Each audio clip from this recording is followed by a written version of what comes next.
স্বাগতম বন্ধুরা, আবারও আমাদের চ্যানেলে আপনাদের সবাইকে স্বাগত। আজ আমরা আলোচনা করব মালায়ালমের নতুন রিলিজ হওয়া এক অসাধারণ সিনেমা নিয়ে, আলাপ্পুঝা জিমখানা। मम्मी अब तो ये वक्त बताएगा मैं वापस एम्बुलेंस में आऊंगा या चैंपियन बनके। এই ফিল্মটি আমি সম্প্রতি থিয়েটারে দেখেছি এবং বলতে পারি এটা ছিল ২০২৫ সালের আমার সেরা সিনেমাটিক অভিজ্ঞতা। ডিরেক্টর ও কাস্ট। এই মুভির পরিচালক খালিদ রহমান, যিনি তার আগের কাজ লাভ এবং থাল্লুমালার জন্য বেশ জনপ্রিয়। তিনি সবসময় চেষ্টা করেন নতুন কিছু নিয়ে আসার, এবং এবারও তার ব্যতিক্রম হয়নি। লিড রোলে আছেন নাসলিন ও লুকম্যান, আর এছাড়া ছোট হলেও অসাধারণ কিছু পারফরমেন্স করেছেন আরও কিছু পার্শ্ব অভিনেতা। গল্প এবং থিম। এই সিনেমা একেবারে আলাদা। এটা কেবল একটা স্পোর্টস ফিল্ম না, বরং একটা লাইভ সিনেমা। সিনেমার কাহিনী শুরু হয় ভালোবাসা দিয়ে, কিন্তু গিয়ে মেশে বক্সিং, ডিসকভারি অফ সেলফ এবং টিম স্পিরিটের মতো বিষয়গুলোতে। এক ছেলে ভালোবাসে এক মেয়েকে, কিন্তু মেয়েটা অন্য কাউকে চায়। সে তার গুন্ডা বন্ধুকে দিয়ে মেয়েটার বয়ফ্রেন্ডকে পেটাতে যায়, কিন্তু নিজেই এক ঘুষিতে রিয়ালিটি চেক পায়। এখান থেকেই তার জীবনে ঢোকে বক্সিং। তারা পৌঁছে শহরের সবচেয়ে বিখ্যাত কোচের কাছে, যিনি একসময় জাতীয় চ্যাম্পিয়ন ট্রেন করেছিলেন।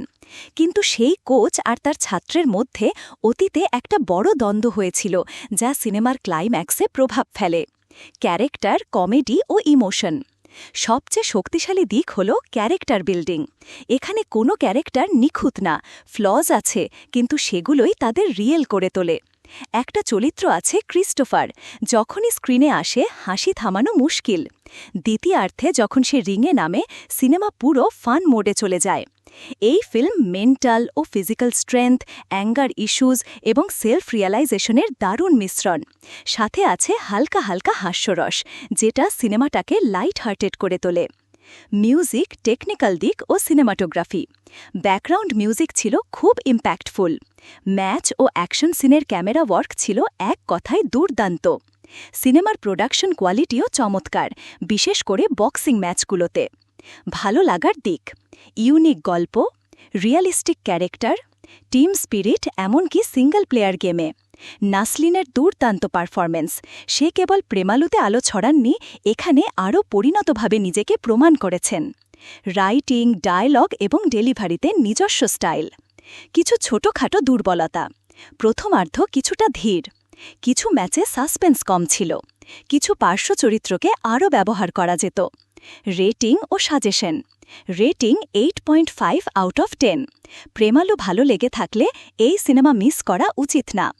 এই সিনেমা সনি লিভে হিন্দি ডাবে সহজেই দেখা যাবে। শুধু মনে রাখবেন, প্রথম 30 মিনিট দেখে সিনেমাকে বিচার করবেন না। দ্বিতীয়ার্ধ থেকে শুরু হয় আসল এক্সপিরিয়েন্স।